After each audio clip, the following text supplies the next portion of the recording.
Today's model is one of the most point efficient models in the Death Guard Codex, and some people are even saying it's one of the most point efficient models in the entire 40k universe. We got a couple of codex that are about to be released, so we'll see if that still holds true. This model should be great. It was designed by Moritarian himself in the spires of the Black Manse, and they say he made it out of pure spite. Although I'm pretty sure if Typhus invented it, it would hit on threes. Don't go anywhere, we'll be right back. Hello again, Tabletop Warriors, and welcome back to the Plague Den. My name's Tony, and this is my continuing video series where we explore the 40k universe one model at a time. Today's model, the Plagueburst Crawler. Should you be using it as part of a gun line with its heavy weapons, or should you put the Plague Spitters on it and let it roam all over the battlefield, just eating your opponent up? We're going to answer that question and a couple more in this video. If you're new to this channel, welcome, and please consider subscribing for more videos just like this. Let's get right into it. All right, so I wanted to start out by going over some of the stats for the Plagueburst Crawler.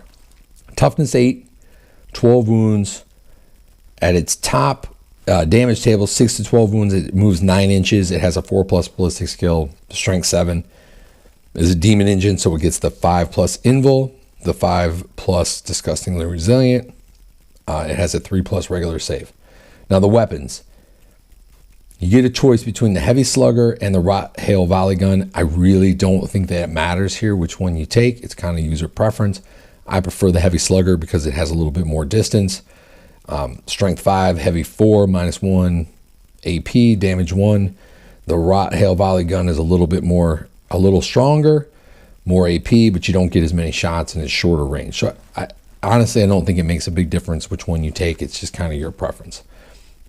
And then you have the Plagueburst Mortar, which is 12 to 48 inches, heavy D6, strength 8, -2, D3 damage. It is a plague weapon, so you're re-rolling the ones. The big thing is you don't have to see the enemy. You can target units that are not visible. So that's great, especially if you get those hits off. It does a ton of damage, kind of hits like a truck. But remember, it's the 4+ ballistic skill, and you're rolling D6 hits. So here's the one that everybody is talking about and kind of having this discussion as to what's better. Do you take the entropy cannons, which is heavy 1, strength 8, -4 AP, D6 damage, or do you take the Plague Spitters, which is a 9-inch range assault D6, strength 7, -1 AP and 1 damage? There's a lot of discussion on which one do you take and which one is better. The entropy cannon is kind of like the version of a las cannon. It's not as strong. It doesn't go as far. But it's good for what it does. It's good as a heavy weapon. It's good as a tank killer. But you are hitting on 4+. And when you lose wounds, once you get down to the 3 to 5, you're hitting on a 5+. So you got to keep that in mind if you're using it from a gun line aspect.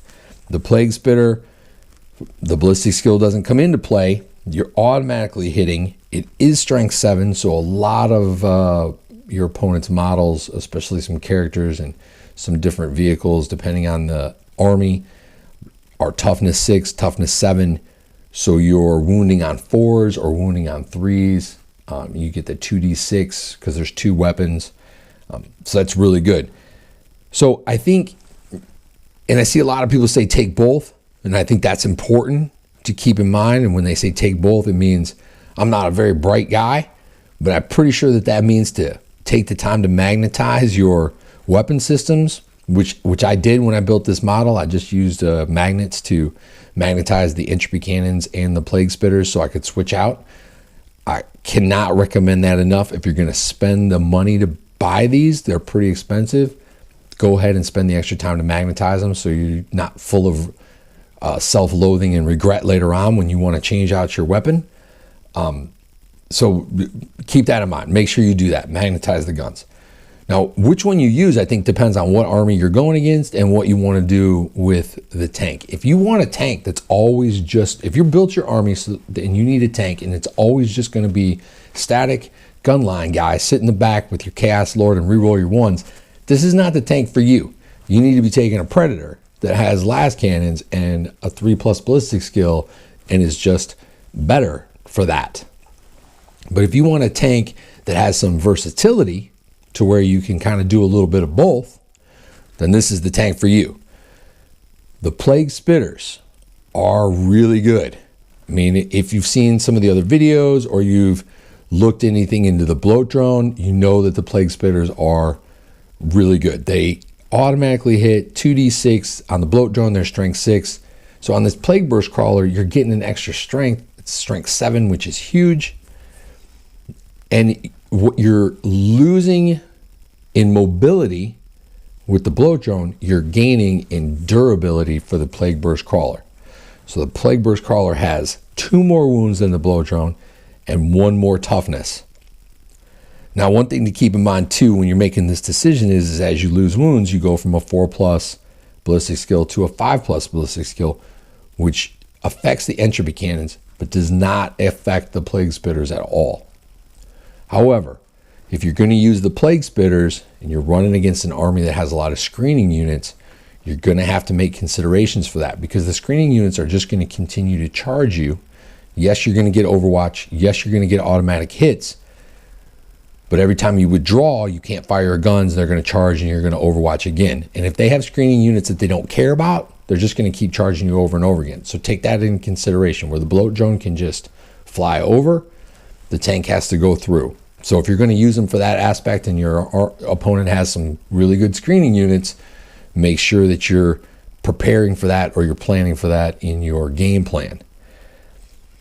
Now, like I said before, mobility, this has durability over mobility. The movement rate goes down as he loses wounds, and the ballistic skill goes up as he loses wounds, but they are going to be extremely, extremely frustrating for your opponent to get off the board. At 12 wounds and toughness 8 with the 5+ invul and the disgustingly resilient, they're super frustrating to just shoot at. So you just keep shooting at them, you just keep making rolls. They chip away 1 wound here, 1 wound there. Even if he hits you with a las cannon,